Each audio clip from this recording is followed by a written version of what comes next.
G'day guys, and today Shorty and I are going to do the review, which is between Geelong and Richmond qualifying final, and the Cats didn't get the chocolates this time, and a big loss and a very, very disappointing display by the Cats. And again, speaking of a bit of a common trend we're seeing in finals with Geelong, 2 of the last 9 have been victories, and I've got a whole video dedicated to it as well, which you guys may have seen. I'll link it at the end of the video as well, but mate, we went to the game. The old man, the sister as well, joined in, which was good to have them along there. But really, from start to finish, we had a good little period early on in the game and fall back slightly, but never knew him, really. How'd you see it? We'll be pretty brief today, I think. Yeah, I mean, I never quite felt we got the game on our terms, mate. I don't think we ever really had that sense that, yeah, we're really on top here. There were moments where we sort of felt that could come, and if a goal here or a conversion there or a target here, and maybe it could turn. And Richmond missed a few to perhaps give us a bit of a chance to haul it back, but equally we missed a few as well. And you know, that last quarter was pretty savage. Obviously we didn't see all of it, but yeah, you know, they kicked away and dominated, didn't they? And they killed it. They were the side that looked like doing that. I mean, we were hanging on by a thread, and extremely disappointing, mate. You know, the main thing, everyone's seen the game and everyone knows that Richmond's pressure was unbelievable, and again we wilted under September pressure, and everyone pretty much knows why we lost the game. I mean, the main thing I want to sort of discuss and just touch on is how disappointing the September record is. And good, mate, yeah. It's probably time to make some serious changes, I think. Ooh, what's he got in store for us, mate? Well, what do they need to do? It's time to go to the draft, mate. It's time to rebuild, unfortunately. Oh, yeah, it is. There you go.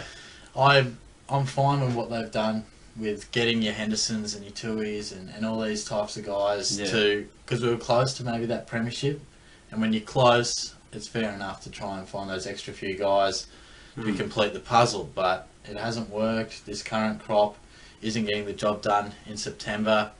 There was reason to hope that maybe it'd be different this year because a few players improving, those middle tier guys, your Menengolas and Scotty Selwood, Murdoch, Hughes, and a bit of better system and perhaps a little bit of hope that, again, we've been good against good sides. Yeah.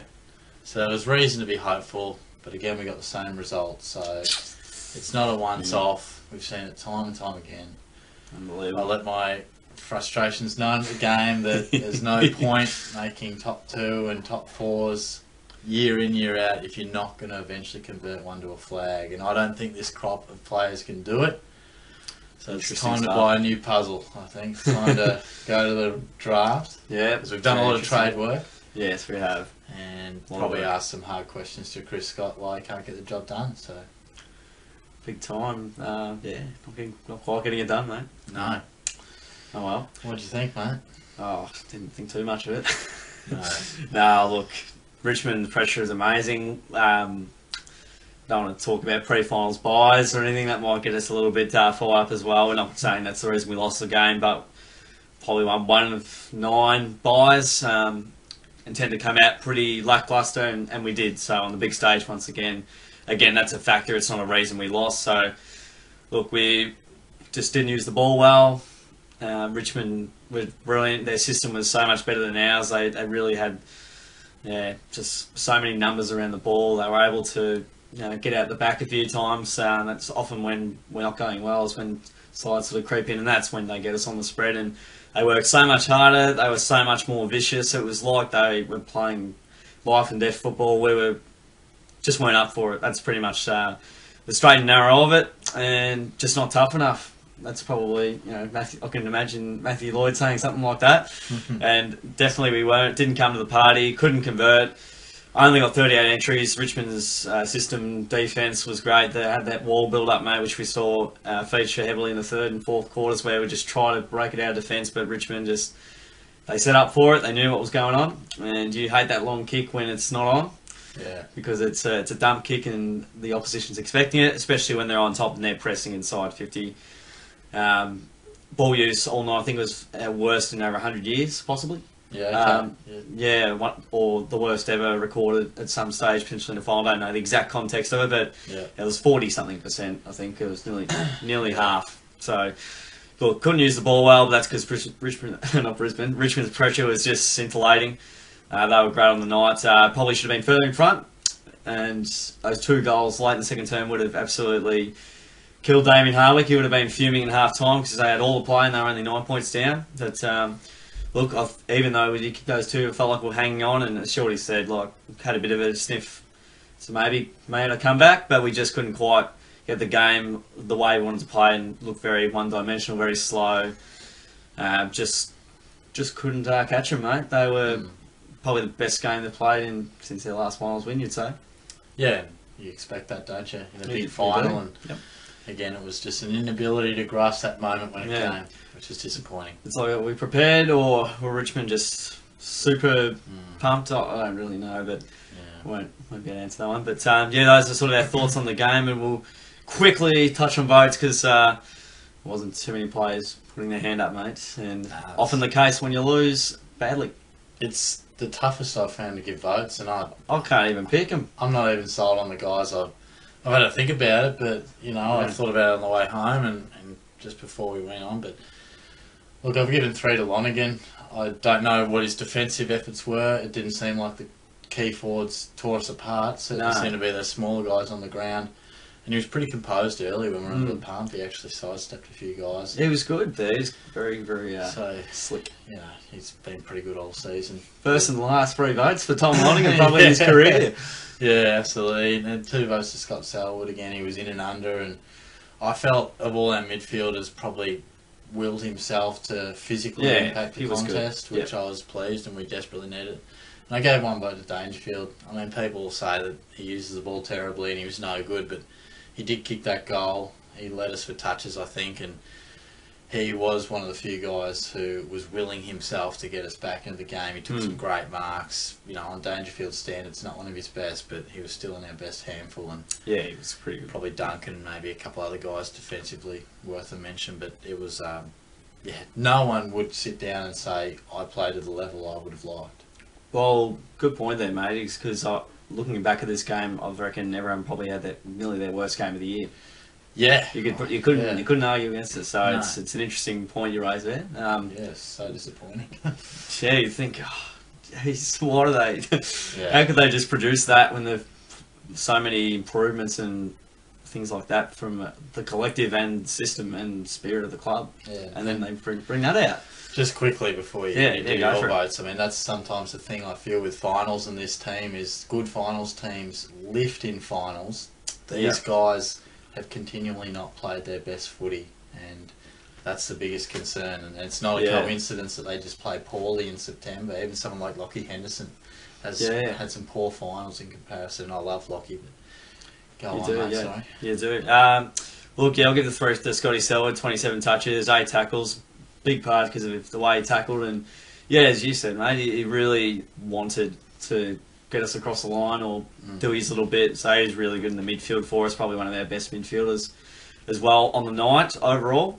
And I gave the 2 votes to Tommy Lonergan. Is pretty similar to you, mate. He intercepted really well. He's quite cool. He can be a player that can, I guess, be a little bit scared, not scared of the stage, but sort of if he gets overwhelmed or the team's overwhelmed under the pump, he can be one that's a little bit fragile and can really play poorly.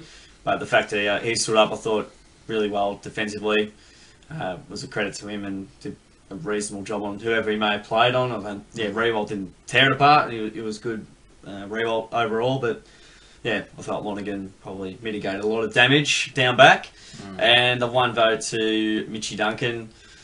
He got the 29 touches. Can't believe he got 11 tackles either. I was surprised when I saw that. You don't really see and pay attention to who's tackling who. I'm not super sold on this one. I think the tackling probably got me across the line because in a game where we really needed someone to apply that pressure to Richmond, he was there. Had some reasonable little moments, but also had a couple of not so good ones which you highlighted and at the game. So Dustin Martin, a very poor effort there. Well, he nearly had 12 tackles, put it that way. Almost 12. So and a couple of disappointing moments, but look, he was pretty decent for what was a bad night for the Cats. Yeah, absolutely. So we'll move on to the player review section, mate. I might just grab the mouse and have a look at a few players. Yeah, yeah, some changes to come in, which might be pretty obvious, and obviously a couple of injuries on that front as well. We can dissect that if you'd like. Yeah, feel free to have a scroll through if you like, mate. I mean, can see it from here. Guthrie's obviously not going to play. That calf injury, we'll see him out. Collar Jasny doesn't sound much better. His was better than Guthrie's, but it still sounded pretty doubtful, and I don't see guys coming back the next week from what was, we don't know the extent of it, but I'd say he'd be out. Scott wasn't optimistic on Guthrie's chances at all, no matter what, so he looks possibly done. Yeah, the talk is maybe if we make a grand final. So, all the best, Cam.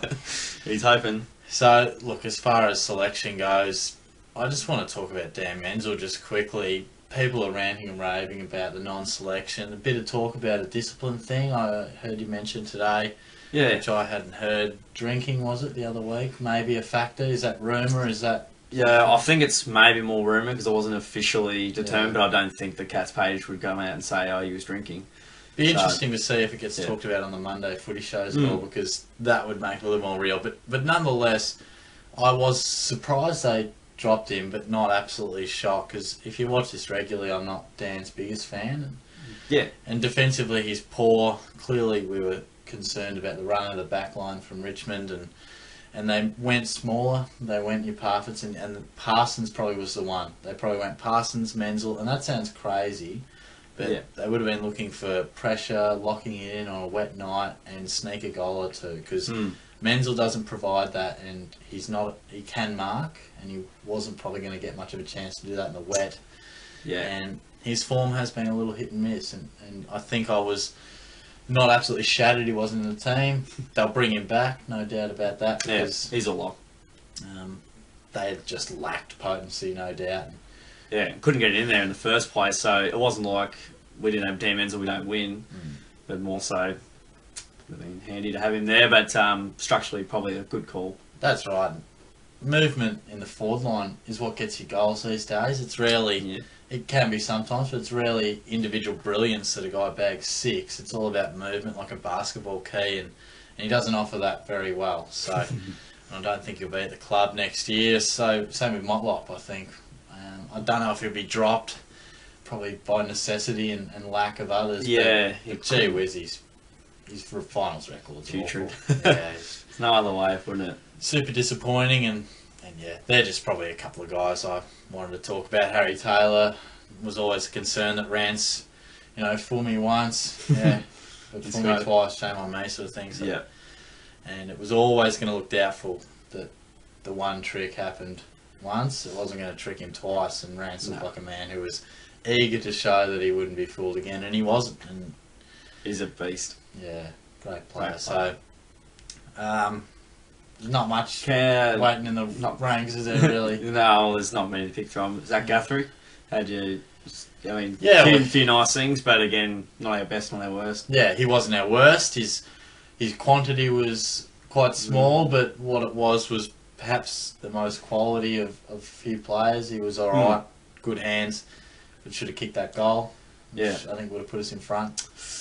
Brutal times for the young man. You just knew he wasn't going to just bang it through. But Tommy Stewart, pretty disappointing game. Probably his worst game of his career, which is I mean, that happens, but you just hate it to be on the September stage, and that effort on Martin was kind of tough line ball. There's a couple of players just waiting in Martin's wings. And I feel like there's a lot of times where we say, a bit tough on him, but at some stage you've got to step up. And Stewart, it's probably tough on him, but there's been times where we've said, we've been tough on you at some point, but still, years on, they still fail. So maybe in 2-3 years, Stewart, he's failed tomorrow, maybe he'll just keep failing.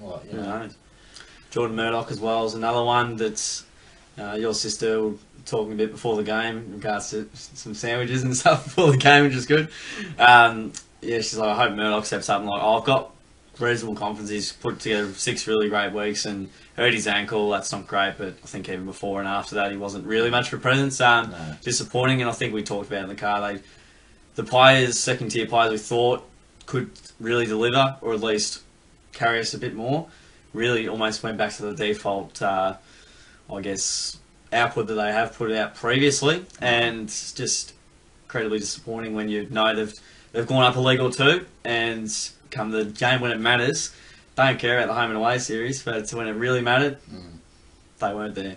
Yeah. Menegola is another one. I'm just naming names of guys that we expect to do well and have question marks on. They just simply haven't quite given what we'd like, and especially when we need in a big game. Yeah. Any game, and this one especially. Yeah, the list goes on, and throughout the final series we'll see players go from good players to great players, and some make a name in finals, others put a line through their name, and there's a few guys in our list that are doing that, hence I think it's time to try some new guys who maybe are made for September, because there's a lot of fellas on that list who are good players, but when the pressure comes and the moment arrives, they don't take it, and I think that happens all too often. So, as you said, we could go through a number of players and say similar things. Was Joel right? I don't know.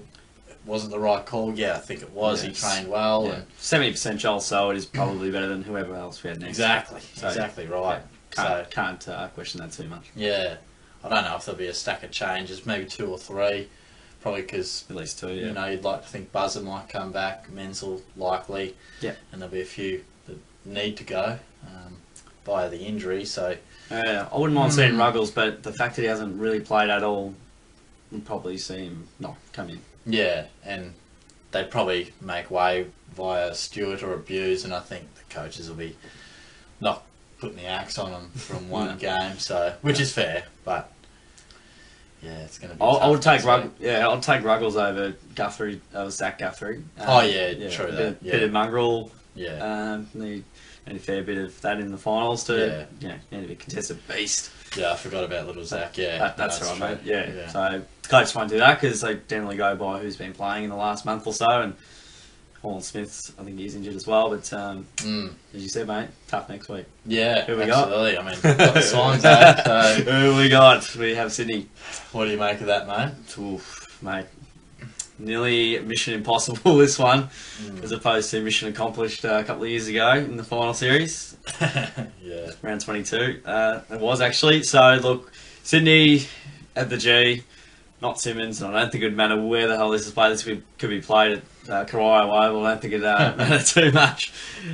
Look, if you would have seen, most people would have probably seen Sydney and Essendon. If you're a Cats fan, just wanting to see who they're playing, probably had a good idea who was going to win, but sort of what was the manner of the win, who was really going to win at the end of the day. And yeah, Sydney were amazing. They were so clean. They couldn't do a thing wrong. They were marking everything. They were doing everything right. Kicking goals at will, 10 goals in the second term. Buddy kicked 4 goals on one leg. That was freakish stuff. I mean, Ambrose probably wasn't the best matchup, really, but what the hell, I don't know why. You'd stick with Hartley, surely, or even just take Hurley. You take Hurley on him, even if it takes him away from sort of his, I guess, sort of Harry Taylor role when he's down back, sort of that intercept mark and then rebound defender that way. But look, in a final, you probably want your best on your best. Yeah. So to mitigate damage there. But look, we haven't beaten them for a couple of years. 2015 was the last time I was down at Simmons. Lots changed since then, obviously, and Sydney's system just gets us every time. They get out to these really big starts and the cream rises to the top. Then they are September. A great September side, and everyone lives under the pressure. They bring the pressure, they bring the heat. They thrive under that as well. I think we'll be really struggling in this one, mate. I think it'll be pretty similar to Essendon, maybe not to the degree of the margin, but I think we'll be beaten in a pretty similar way. Expect us to be there and about somewhat early, but I think he can really get away from us quite quickly, as we saw in the prelim final as well last year, and also in a couple of games we played recently as well at Simmons. Got away from us pretty quickly, and just got to avoid that fast start and be with them at quarter time, and we're a slight hope. What do you reckon? Yeah, it's probably as little confidence as I've taken into a game for as long as I can remember. I'm with you, mate. 100% with you, yeah. Yep. I don't want to be, but... Yeah, I mean, we often like to be optimistic, and I think realistic as well. I mean, we've been a good team, so we should go in with reasonable confidence to most matches, but Yeah, like you said, I mean, I'd be shocked if we came away with the victory. You know, just what we watched on Friday and How the can you turn finals that around? record against Sydney. I would be shocked. I would. The only hope I can draw is that because we'll be such underdogs and maybe Sydney can just put in a poor one, which they haven't for 16 weeks. Yeah, like there's eventually got to be a down period for even the best teams. You just got to maybe hope that the against all odds mantra that we can surprise and maybe dig in somehow. So I think it'll either be a bit like when we played the Giants and we were men down and late withdrawals and no chance, and we somehow dug in away from home. Yeah. That's what you hope happens, but when you really think about it, I think the most realistic and likely outcome is a belting of more than 8 goals, which is disappointing. And I don't think I've ever really said that because we've been a good team of late. And yeah, for sure. But I'll literally be bringing pure hope to this game. So it's crazy, isn't it? Yeah, and it's so true. You can't throw away from it at all. Because you know, you just put your supporter cap on and you go just hoping that we do play well. But when you put your analysis cap on, you go, this is tough. Yeah, this is real tough. Not looking good on the sheet. Yeah. All right, so that's it, guys, from us. I hope you enjoyed the review, and hopefully another review after the Sydney one. But it'll be looking pretty unlikely, but see how we go. Maybe we can pull one out of the hat, the old Geelong style, but doesn't look too likely. But see what happens. Just go back to the well, mate, and we'll be playing consecutive weeks. So that's my little hope there is, maybe not having that week off afterwards hopefully helps us, but we'll see. So that's it from us, guys. Feel free to comment any thoughts you have on the game, Cats' chances. I'll chuck in the link to Scotty's finals record as well. If you haven't seen that already, go into a bit of depth about this game as well on that and just the finals in general with us. So I hope you enjoy, guys. Like the video, subscribe away, that'd be great. And we'll catch you guys all next time.